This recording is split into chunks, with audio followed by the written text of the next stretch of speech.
Good morning, all of you. Today we will discuss about the mass spectrometry, and in this part we will discuss about the basic principle of the mass spectrometry. तो सबसे पहले हम ये देख लें कि हम इसे मास स्पेक्ट्रोमीट्री क्यों कह रहे हैं।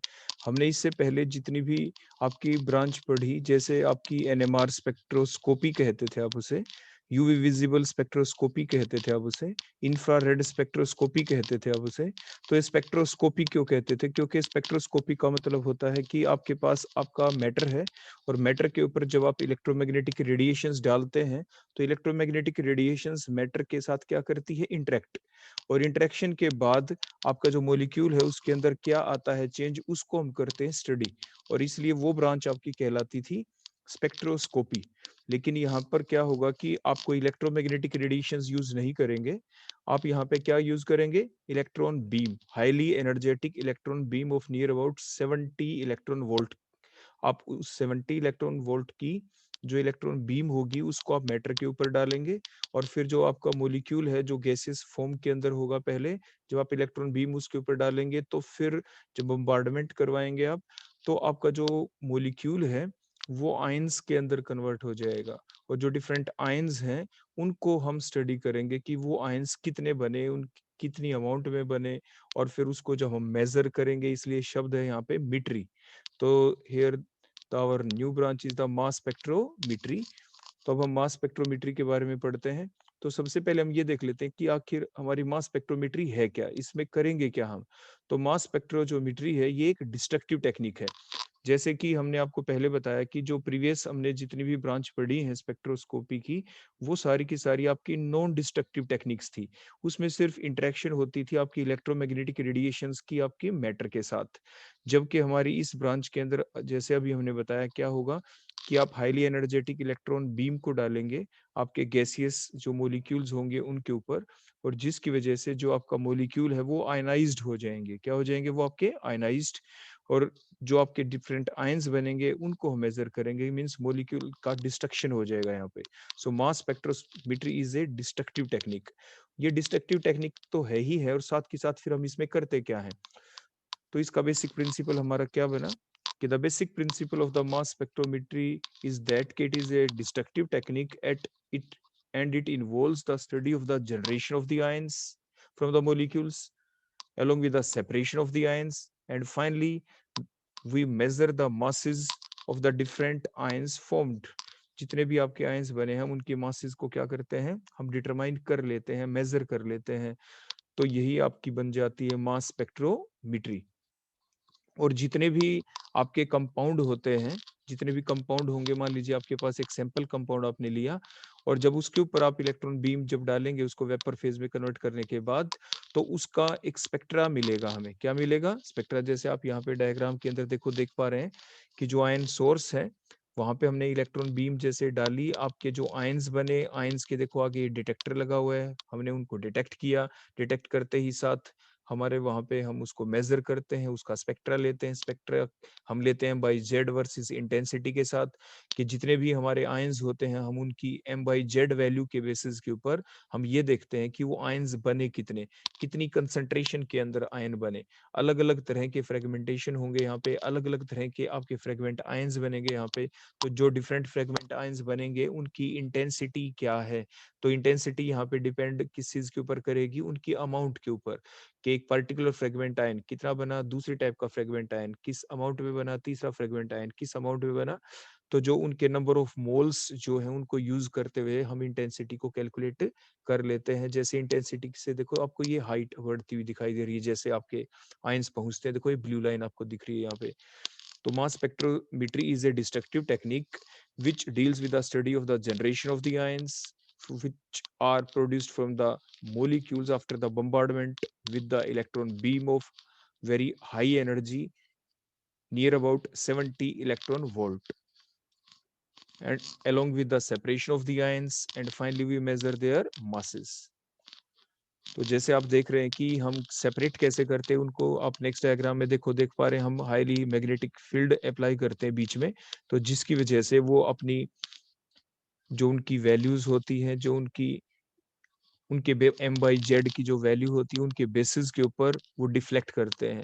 m/z जो वैल्यू होती है वो इनवर्सली प्रोपोर्शनल होती है डिफ्लेक्शन के, जिसकी m/z वैल्यू ज्यादा होगी उसकी डिफ्लेक्शन कम होगी एंड सो ऑन। तो वो हम उसके बेसिस के ऊपर एक न्यूमेरिकल भी देखेंगे लास्ट में। तो जैसे आप डायग्राम में देख पा रहे हैं, जैसे ही आपके मोलिक्यूल्स की देखो वेपराइजेशन हुई, फिर वो एक्सेलरेट किया, फिर वो डिफ्लेक्ट हो जाती है in the presence of magnetic field, और फिर वो आपकी वहां पे सेपरेशन कर देते हैं।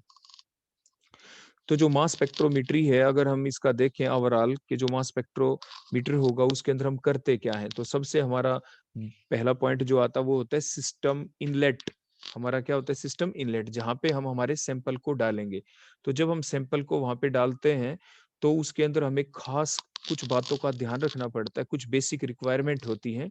क्या क्या है बेसिक रिक्वायरमेंट सैंपल इनलेट की? कि सबसे पहली बात कि हमारा जो सैंपल है that must be in the vapour phase prior to the ionization. देखो आयनाइजेशन तो तब होगा जब हाईली एनर्जेटिक इलेक्ट्रॉन बीम की जब हम बम्बार्डमेंट करवाएंगे, लेकिन उससे पहले जब हम सैंपल डालते हैं, हमारे पास जो सैंपल है वो सॉलिड फॉर्म में भी हो सकता है, वो लिक्विड फॉर्म में भी हो सकता है। सबसे पहले हमें उसका वेपराइजेशन करना है, लेकिन ध्यान क्या रखना है कि आपकी जो वेपराइजेशन ही करनी है और उसकी फिलहाल जब वेपराइजेशन के दौरान उसकी डिकम्पोजिशन नहीं होनी चाहिए। तो सेकंड रिक्वायरमेंट है इनलेट सिस्टम की। तो जो हमारा इनलेट सिस्टम है उसके अंदर पहली रिक्वायरमेंट क्या है? The sample must be present in the vapour phase prior to the ionization. Second condition क्या बनी? The sample should not undergo the thermal decomposition during the vaporization process. तो इस बात का हमें ध्यान रखना है। तो जो हमारा जो एरिया होगा जहाँ पे हम इस वेपर कन्वर्ट करके उसको भेजेंगे वो हमारा आयन सोर्स कहलाता है। वहां पे हमें आयंस बनेंगे फिर हमारे, जब हम इलेक्ट्रॉन बीम जब हम डालेंगे हमारे वेपर्स के ऊपर, जो हमारा सैंपल किस फॉर्म में प्रेजेंट होगा? वेपर के अंदर। तो इनलेट जो हमारा सिस्टम था उसके अंदर सबसे पहले हम क्या करते हैं, हमारे पास हम कन्वर्ट करते हैं हमारे सैंपल को वेपर फेज के अंदर। उसके बाद लेकिन हम ये ध्यान रखते हैं कि उनकी थर्मल डिकम्पोजिशन ना हो। तीसरा ध्यान हम क्या रखते हैं कि वहां पे जो भी हमारे वेपर्स बनेंगे हमारे सैंपल के, उनका प्रेशर कम से कम हो। प्रेशर क्या होना चाहिए? कम से कम होना चाहिए। और प्रेशर जो हमें मेंटेन रखना पड़ता है वो रखना पड़ता है 10⁻⁻⁵ से 10⁻⁷ में टोर, यानी इतना ही प्रेशर होना चाहिए, इससे ज्यादा ना हो। तो इसको मेंटेन कैसे किया जाता है? By using the vacuum pump. Vacuum pump के बेसिस के हेल्प से, उसकी सहायता से हम प्रेशर को मेंटेन कर लेते हैं। फिर अगला पॉइंट ये आ जाता है कि आखिर हम ये लो प्रेशर करते हैं क्यों है? ये लो प्रेशर हम इसलिए करते हैं कि जब हम इलेक्ट्रॉन बीम जब डालेंगे तो क्या होगा? इलेक्ट्रॉन बीम जब डालेंगे तो आयनाइजेशन होगा। जब आयनाइजेशन होगा तो क्या होगा? कुछ मॉलिक्यूल का आयनाइजेशन हो जाएगा, कुछ का ना भी हो। तो जो आपके, ताकि interaction, to avoid the interaction between the ionized molecule and the non ionized molecule, ताकि जो इंटरेक्शन है आपके आयनाइज्ड और नॉन आयनाइज्ड के बीच में ना हो, ताकि वो दूर दूर ही रहे, इसीलिए हमें प्रेशर कम रखना पड़ता है। अगर प्रेशर ज्यादा कर देंगे तो आपके आयनाइज्ड और नॉन आयनाइज्ड मॉलिक्यूल एक दूसरे के साथ इंटरेक्ट करेंगे, और फिर हम अपनी मास स्पेक्ट्रोस्कोपी की जो हमारी टेक्निक है वो उसके अंदर फेल्योर आ जाएगा। तो नेक्स्ट पॉइंट हम क्या देखेंगे यहाँ पे कि जैसे हमने बताया कि हमारा जो सिस्टम इनलेट था उसकी जो मेन रिक्वायरमेंट पूरी हो चुकी है हमारी। वो क्या क्या थी? देखो आपको फिर याद दिला दे। The sample must be present in the vapour phase, condition number 1. The sample should not undergo the thermal decomposition during the vaporization process, condition number 2. And third condition, the pressure inside the mass spectrometer should be kept as low as possible during the introduction of the sample. वो किस लिए? जैसे अभी हमने बताया, so that there occurs no interaction between the ionized molecule and the non ionized molecule. उसके बाद next point आ जाता है, अब हमें प्रोडक्शन करना है आयंस का, आयंस बनाने हैं। हम ये यहाँ पे मान लीजिए जूम करके चलते हैं कि हमारे पास जो सैंपल जो हमने डाला है उनके जो मॉलिक्यूल्स हैं यहाँ पे, बोलो वो कितने हैं? एन नोट, जैसे हमने उनको रिप्रेजेंट कर दिया यहाँ पे। फिर हमने उसके ऊपर हाईली एनर्जेटिक इलेक्ट्रॉन बीम डाल दी। वैसे हम आपको बता दें, the energy which is required for the removal of the electron from the neutral parent molecule, जो हम वेपर फेज के अंदर ले रहे हैं, that only the energy of 10 electron volt is sufficient for the removal of the electron. एक जो electron है, क्योंकि हमें यहाँ पे इजेक्ट होगा, जो सैंपल मोलिक्यूल लेंगे तो क्या होगा, जो आपका सैंपल मोलिक्यूल है, कोई भी आपका मोलिक्यूल क्यों ना हो, हर एक के अंदर वो एटम से मिलके बना है, तो क्या होगा कि उनके जो बाहर जो डिफरेंट शेल्स होती हैं, शेल के अंदर बाहर इलेक्ट्रॉन होता है। तो जो सबसे लूजली बाउंड इलेक्ट्रॉन होगा, क्योंकि जितने भी आपके मोलिक्यूल्स होंगे, मोलिक्यूल के अंदर तो जो एटम है बॉन्डेड फॉर्म के अंदर होंगे, और जो आपके मॉलिक्यूल्स है उसके अंदर आपके इलेक्ट्रॉन डिफरेंट टाइप के हो सकते हैं। हो सकता है उसके अंदर सबसे स्ट्रांगली बाउंड इलेक्ट्रॉन हो जिन्हें सिग्मा इलेक्ट्रॉन्स कहते हैं। हो सकता है कुछ मॉलिक्यूल ऐसे हो जैसे एल्कीन, एल्काइन, बेंजीन, जिनके अंदर आपके डबल बॉन्ड आ गए हो तो उनके अंदर पाई इलेक्ट्रॉन है जो स्लाइटली लूजली बाउंड इलेक्ट्रॉन होते हैं। हो सकता है कुछ कंपाउंड ऐसे हो जिनके अंदर लोन पेयर फ्री फॉर्म के अंदर हो जैसे एल्डिहाइड हो गए, कीटोन्स हो गए जिनके अंदर ऑक्सीजन के ऊपर आपके लोन पेयर भी होते हैं, या एल्काइल हैलाइड हो गए जिसमें हेलोजन के ऊपर लोन पेयर होते हैं। तो मीन्स जो ये अरे जो अलग अलग हमारे ऑर्गेनिक सैंपल होंगे जिनके अंदर आपके अलग अलग टाइप के आपके इलेक्ट्रॉन्स होंगे, तो जो सबसे लूजली बाउंड इलेक्ट्रॉन होंगे वहीं पे अटैक करेगा आपका इलेक्ट्रॉन बीम। इलेक्ट्रॉन बीम जब हम फॉल करते हैं उसको बम्बार्ड करेंगे तो वो सबसे पहले किस इलेक्ट्रॉन को बाहर निकालेगा? कौन सा इलेक्ट्रॉन सबसे पहले बाहर निकलेगा? जो इलेक्ट्रॉन सबसे पहले बाहर निकलेगा वो होगा जो लूजली बाउंड इलेक्ट्रॉन होगा। और जो इलेक्ट्रॉन को जब हम डालते हैं तो कितनी एनर्जी काफी है जैसे मैंने बताया 10 इलेक्ट्रॉन वोल्ट। फिर हम ये डालते क्यों हैं 70 इलेक्ट्रॉन वोल्ट की एनर्जी डालते क्यों? वो इसलिए कि एक इलेक्ट्रॉन तो निकल गया 10 इलेक्ट्रॉन वोल्ट से, लेकिन हमें तो यहाँ पे आयंस बनवाने हैं। क्या बनवाने बोलो? आयंस, बॉन्डों का ब्रेकेज करवाना है। तो बॉन्डों का ब्रेकेज कैसे हो? 70 इलेक्ट्रॉन वोल्ट में से 10 इलेक्ट्रॉन वोल्ट तो मान लीजिए यूज हो गई। आपके जो इलेक्ट्रॉन बम्बार्डमेंट है, जो आपका लोवेस्ट आयनाइजेशन पोटेंशियल वाला जो इलेक्ट्रॉन है उसको निकालने के लिए, मतलब सबसे लूजली बाउंड इलेक्ट्रॉन को निकालने के लिए, और जो एक्सेस ऑफ एनर्जी बच गई 70 इलेक्ट्रॉन में वोल्ट में से जो एक्सेस ऑफ एनर्जी बच गई वो क्या करवाएगी? That now causes the fragmentation. तो देखो आपके सबसे पहली स्टेप थी आयोनाइजेशन। तो जो वेपर आपके फॉर्म में था आपका सैंपल वेपर, जब उसके ऊपर हाईली एनर्जेटिक इलेक्ट्रॉन बीम हम डालते हैं तो आयनाइजेशन होता है, मोलिकुलर आयन बन जाता है। तो जो आपके मोलिकुलर जो मास होता है, जो हमारे सैंपल सब्सटेंस था जो वेपर फेज के अंदर था, फॉर्म में था, जो उसका मोलिकुलर मास होगा वही मोलिकुलर मास हमारे मोलिकुलर आयन का होगा। क्योंकि दोनों के अंदर से सिर्फ निकला क्या है? निकला सिर्फ एक इलेक्ट्रॉन है। इलेक्ट्रॉन के निकलने के बाद ही मोलिकुलर आयन बनता है। उसके बाद इलेक्ट्रॉन निकला कौन सा? लोएस्ट आयनाइजेशन पोटेंशियल वाला ही इलेक्ट्रॉन यहाँ से रिमूव होगा। लोएस्ट आयनाइजेशन पोटेंशियल के किसका होगा? जैसे हमने अभी आपको बताया कि जो सिग्मा इलेक्ट्रॉन्स होते हैं they are strongly bound electron, then the pi electrons. और पाई इलेक्ट्रॉन आपके दो टाइप के हो सकते हैं किसी मॉलिक्यूल में अगर डबल बॉन्ड है, या तो वो कंजुगेशन में है या कंजुगेशन में नहीं है। तो अगर कंजुगेशन में है तो वो मूव कर रहे होंगे इधर से उधर अल्टरनेट पोजीशन पे, जैसे डबल बॉन्ड है तो मूव करेंगे, स्टेबिलिटी मिल जाती है, उनको आराम से नहीं निकाला जा सकता। नॉन कंजुगेटेड पाई इलेक्ट्रॉन्स हैं, मींस जो कंजुगेशन में नहीं है, तो आपके वो जो इलेक्ट्रॉन्स हैं वो आपके फिक्स्ड हैं, बिल्कुल फिक्स्ड हैं, उनको आराम से नहीं निकाला जाएगा। लेकिन जो कंजुगेटेड इलेक्ट्रॉन जो मूव कर रहे हैं इधर उधर, इट मींस वो थोड़े इजीली मूवेबल हो चुके हैं, वो थोड़े फ्री हैं, उनको आराम से निकाला जा सकता है। और लोन पेयर इलेक्ट्रॉन तो सबसे फ्री इलेक्ट्रॉन होते हैं। तो बताओ सबसे आपके फ्री इलेक्ट्रॉन कौन हुए? Lone pair electrons. अगर किसी मॉलिक्यूल में लोन पेयर इलेक्ट्रॉन है तो सबसे पहले जब इलेक्ट्रॉन बीम डालेंगे तो वही उन्हीं का इजेक्शन होगा, वही निकलेंगे। अगर मान लीजिए लोन पेयर इलेक्ट्रॉन नहीं है और उसके अंदर पाई बॉन्ड है, तो फिर ये देखेंगे कि पाई बॉन्ड जो है कंजुगेशन में है या नहीं।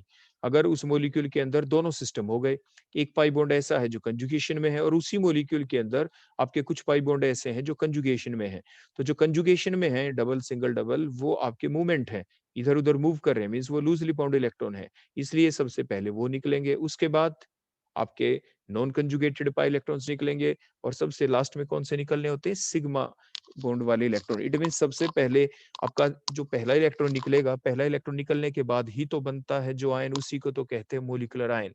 तो जो लूजली बाउंड इलेक्ट्रॉन है, लोवेस्ट आयनाइजेशन पोटेंशियल वाला जो इलेक्ट्रॉन है, उसके निकलते ही जो स्पीसी बनती है उसे कहते हैं मोलिकुलर आयन, जिसको हमने रिप्रेजेंट किया है एम पॉजिटिव से। किसे रिप्रेजेंट कर रखा बोलो हमने उसको? एम पॉजिटिव से उसको हमने रिप्रेजेंट कर रखा है। एक चीज और हम आपको साथ के साथ बता दें, जो हम बार बार कह रहे हैं कि हमारी मास स्पेक्ट्रोमेट्री एक ऐसी टेक्निक है जिसके अंदर हम आपके जो आयंस को प्रोड्यूस करते हैं, आयंस को प्रोड्यूस करते हैं। लेकिन जब ये हमारी प्रोसेस आगे चलेगी तो उसके दौरान आपके आयंस के साथ साथ रेडिकल भी जनरेट होते हैं, न्यूट्रल मॉलिक्यूल भी बनते हैं फ्रेगमेंटेशन के दौरान, लेकिन उनको डिटेक्ट नहीं किया जा सकता, वो अनडिटेक्टेड रहते हैं।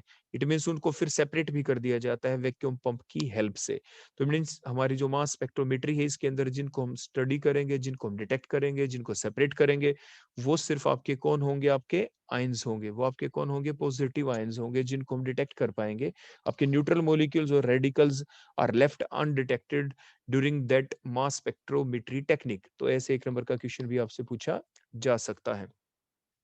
तो देखो अब नेक्स्ट क्या हुआ, हमारे मोलिकुलर आयन तो बन गया, आयनाइजेशन हो गई, जब हाईली एनर्जेटिक इलेक्ट्रॉन बीम हमने डाली, उसके बाद जो रिमेनिंग एनर्जी है इलेक्ट्रॉन बीम की, जैसे मैंने आपको पहले बताया था कि only the 10 electron volt energy sufficient for the ejection of the electron for the removal of the electron.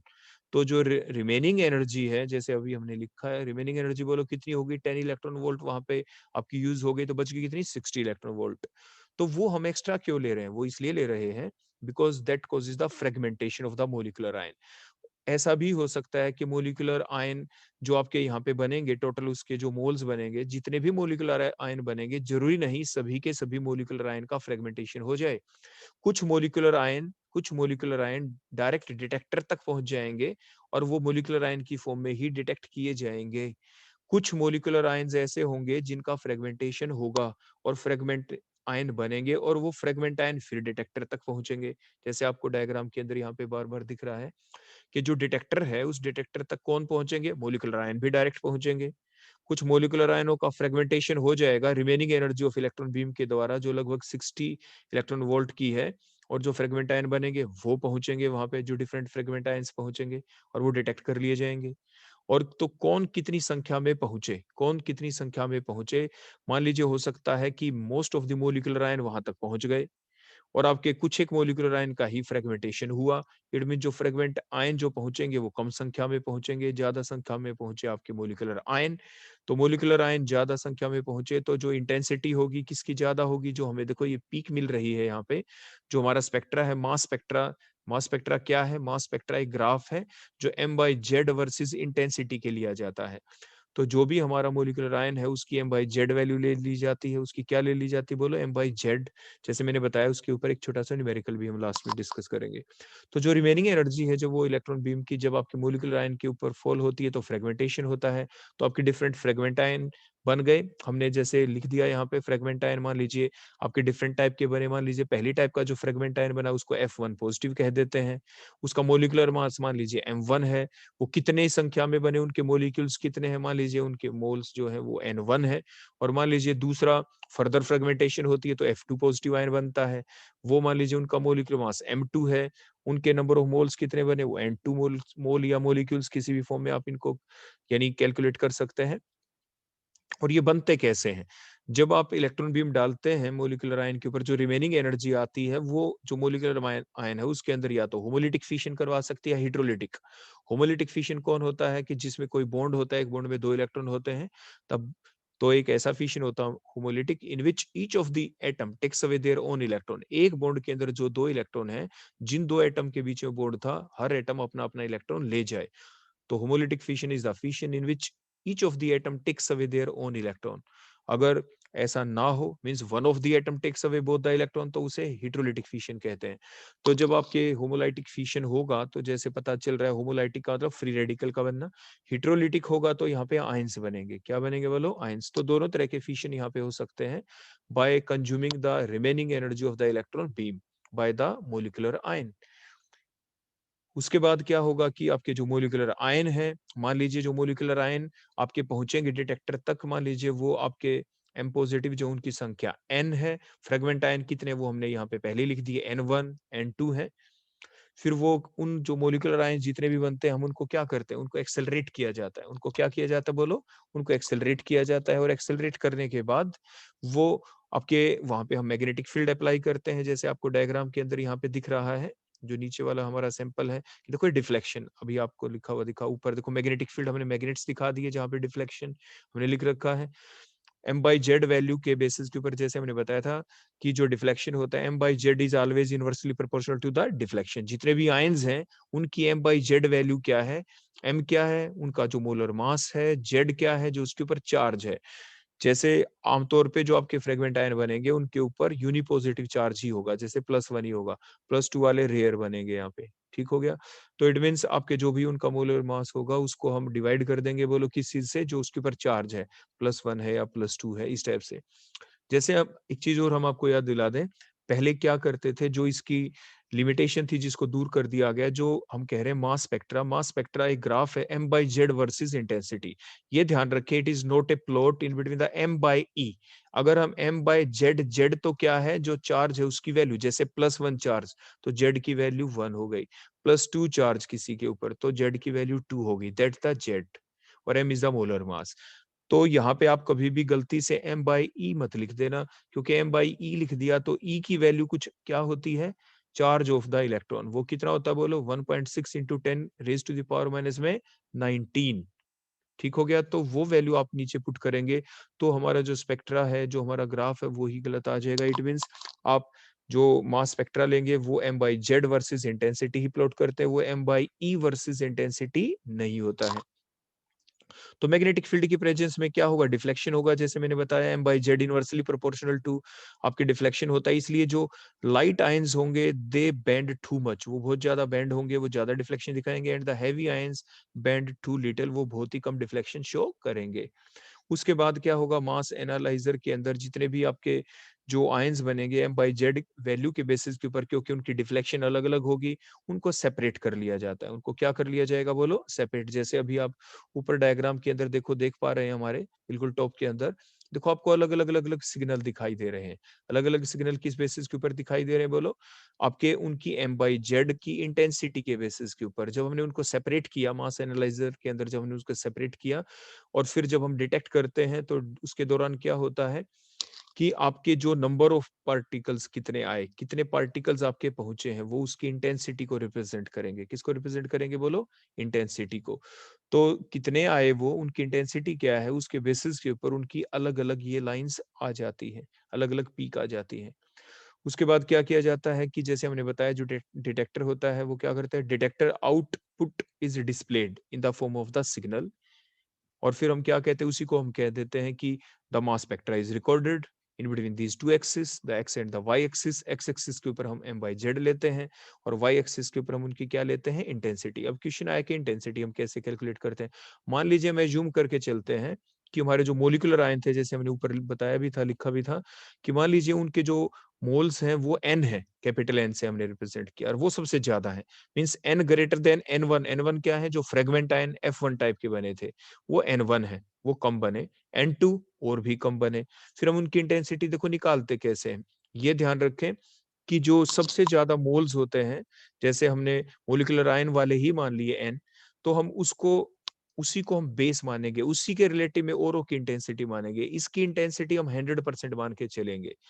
इसकी जो इंटेंसिटी बोलो हम क्या मान के चलेंगे, 100%। तो 100% कैसे आएगी, हम 100% इसके रिलेटिव में ही निकालेंगे। तो सबसे पहले देखो हम क्या करते हैं, the intensity of these different ions, देखो हम कैसे कैलकुलेट करते हैं। The intensity of the M positive ion, M positive ion जिसका मास एम पॉजिटिव है, फ्रेगमेंट आयन F1 पॉजिटिव है, तो हम क्या करेंगे, हम ऐसा करेंगे कि देखो इस टाइप से निकाला कि N1 डिवाइडेड बाय N, हमने क्या किया बोलो, यहाँ पे N1 डिवाइडेड बाय N किया है हमने, यहाँ पे मल्टीप्लाइड बाय 100, क्योंकि हमें परसेंटेज हमें अगर कैलकुलेट करना हो।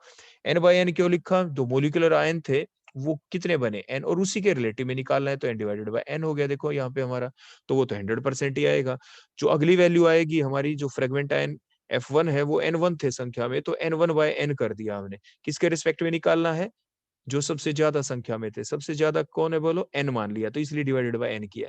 ऐसे फ्रेगमेंट आयन जो हमारा नेक्स्ट है, अगर उसके बारे में अगर हम निकालेंगे तो बोलो हम क्या लिखेंगे, दूसरे की अगर हमें इंटेंसिटी निकालनी हो, तो उसके लिए देखो हम N2 डिवाइडेड बाय बोलो क्या कर देंगे, N कर देंगे उसके लिए इसी टाइप से, और मल्टीप्लाइड बाय 100 कर देंगे। देखो तो जो इंटेंसिटी है वो आपके फ्रेगमेंट आयन जो F2 पॉजिटिव है उसकी भी इस टाइप से निकल जाएगी। क्लियर हो गया। तो इस टाइप से हम उनकी इंटेंसिटी भी निकाल लेते हैं और हमारा मास स्पेक्ट्रा कैलकुलेट कर लेते हैं। देखो नेक्स्ट हम दोबारा से दिखाते हैं, देखो यहाँ पे जनरेट होते हुए आपको दिख रहे हैं हमारे इस डायग्राम के अंदर।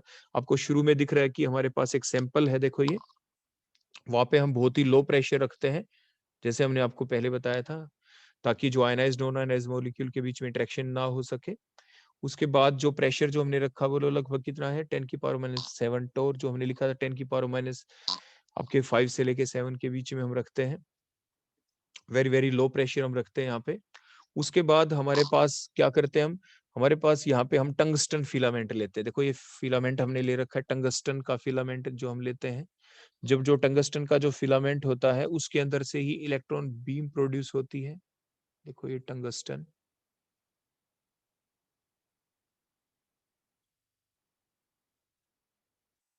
टंगस्टन जो फिलामेंट होता है, इसके अंदर से बोलो क्या प्रोड्यूस होती है, बोलो इलेक्ट्रॉन बीम प्रोड्यूस होती है।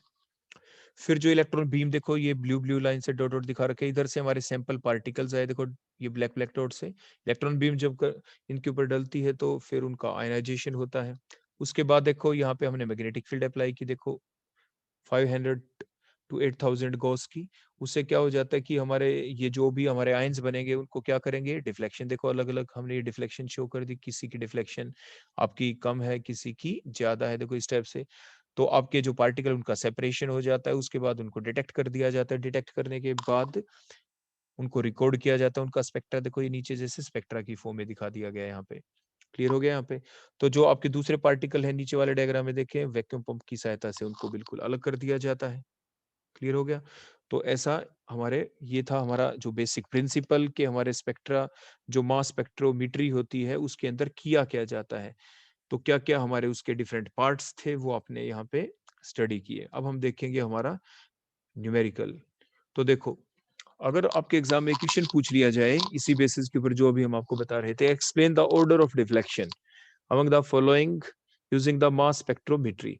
तो ये डिफरेंट आपके दे रखे हैं। पहला है सभी आपके O2 ही हैं, लेकिन क्योंकि डिफरेंट इसके आइसोटोप्स भी होते हैं। पहले वाला मान लीजिए O2 ऐसा है 816 वाला, 816 positive ion O2 positive. Second कौन सा O2 पॉजिटिव है जिसमें जो 1 आपका मोल है वो तो कौन है, वो 816। सेकंड है आपका आइसोटोप कौन सा उसका 818, इन दो से मिलके बना है। तीसरा क्या है 816 वाले ही मान लीजिए दोनों हो, लेकिन उसके ऊपर +2 चार्ज हम लगा दें, तीसरी ऑप्शन। फोर्थ वन 818 वाला ले लें, +2 चार्ज ही है उसके ऊपर वो ले लें। अभी तीनों का देखना, मान लीजिए ये तीनों टाइप के आयन प्रेजेंट हैं हमारे मिक्सचर के अंदर और वो पहुंच गए वहां पे, तो किसकी डिफ्लेक्शन कम होगी किसकी ज्यादा, जब उसको मैग्नेटिक फील्ड के थ्रू पास किया जाएगा। तो हम 1 बाय 1 इसको कैलकुलेट करते हैं हमारे उसी बेसिस के ऊपर। जैसे डायग्राम दोबारा दिखा रहे हैं कि जैसे आयन आता है मैग्नेटिक फील्ड की प्रेजेंस में इनका डिफ्लेक्शन होना होता है। तो वो जो डिफ्लेक्शन है वो कैसे निकाल, तो हमारा सबसे पहला काम होता है m/z निकालना। क्या निकालेंगे बोलो हम m/z। और क्योंकि m/z जो होती है वो इनवर्सली प्रोपोर्शनल टू क्या होती है बोलो डिफ्लेक्शन के, इसलिए पहले m/z निकालते हैं। तो जिसकी m/z ज्यादा होगी उसकी डिफ्लेक्शन क्या होगी, कम हो जाएगी। तो देखो इसमें देखो जो फर्स्ट केस था उसमें हमने क्या किया, m कितना आ गया बोलो, क्योंकि 816 है तो मास मोलर मास कितना है इसका 16, 2 है ये आपके पार्टिकल, तो इसलिए क्या लिखा 16 + 16, क्योंकि ये O2 है, O नहीं है, O2 है। तो 16 + 16 तो m की वैल्यू आ गई। z क्या है, जैसे हमने बताया था ये E नहीं है, ये z है। z मीन्स द चार्ज, जो उसकी यूनिट कितनी है, तो यूनिट क्या है इसकी +1, तो हमने 1 लिख दिया। तो 16 + 16 कितना आ गया बोलो, 32 / 1 = 32। तो m/z की वैल्यू कितनी आ गई बोलो यहाँ पे इसकी आपकी 32। सेकंड लेते हैं अब, तो सेकंड में m/z वैल्यू कितनी आएगी, 1 तो हमारा आइसोटोप कौन सा है 16, सेकंड आइसोटोप कौन सा है 18, तो 16 + 18 / 1 क्योंकि यूनिट चार्ज ही है इसके ऊपर, तो आ गया 34। थर्ड लेते हैं हम, थर्ड के अंदर आप देखें दोनों ही आपके O16 वाले ही हैं, तो 16 + 16, लेकिन इसके ऊपर चार्ज है +2 तो /2, तो आंसर कितना आ गया 16। फोर्थ वन लेते हैं जिसमें O18 वाला ले रखा है, तो 18 + 18 चार्ज +2 है तो इसलिए /2, तो m/z वैल्यू कितनी आ गई आपकी 18 आ गई यहाँ पे। तो जैसे हमने देखा था कि m/z value is inversely proportional to deflection, जिसकी m/z वैल्यू ज्यादा डिफ्लेक्शन होगी कम। तो उसी बेसिस पे अगर हम देखें तो द ऑर्डर ऑफ m/z क्या था हमारा, तो जो सेकंड है देखो, जो हमारी ऑप्शन जो हमारी सेकंड थी इज ग्रेटर, देखो ये सेकंड 34 है, इज ग्रेटर देन बोलो किससे 1, is greater than 1, is greater than 4, फिर 4 वाली आ गई, देन ग्रेटर देन 3, फिर ये आ गया, तो ये m/z वैल्यू हो गई। तो जिसकी m/z वैल्यू ज्यादा तो उसकी डिफ्लेक्शन कम। तो जो ऑर्डर ऑफ डिफ्लेक्शन क्या हो जाएगा, सबसे ज्यादा डिफ्लेक्शन कौन होगा बोलो, ये 16 जिसकी वैल्यू थी, देखो ये जो थर्ड वाला था इसमें 16 थी m/z वैल्यू, तो हमने सबसे पहले लिखा ये आपकी जो आयन है ये सबसे ज्यादा डिफ्लेक्शन दिखाएगा। देन 4, जो 4 पोजीशन के ऊपर था कौन था बोलो, ये 18 वाला। उसके बाद कौन, फिर 1 वाला, ये आपका 32, और सबसे कम डिफ्लेक्शन कौन दिखाएगा, ये 2, जिसका m/z वैल्यू सबसे ज्यादा थी 34। तो इस टाइप से हम आपके ऑर्डर ऑफ डिफ्लेक्शन के ऊपर आपसे पूछा जा सकता है। तो ये था आपका मास स्पेक्ट्रोमीट्री का जो प्रिंसिपल और डिफरेंट छोटे छोटे क्वेश्चन जो आपसे पूछे जा सकते हैं। So thank you.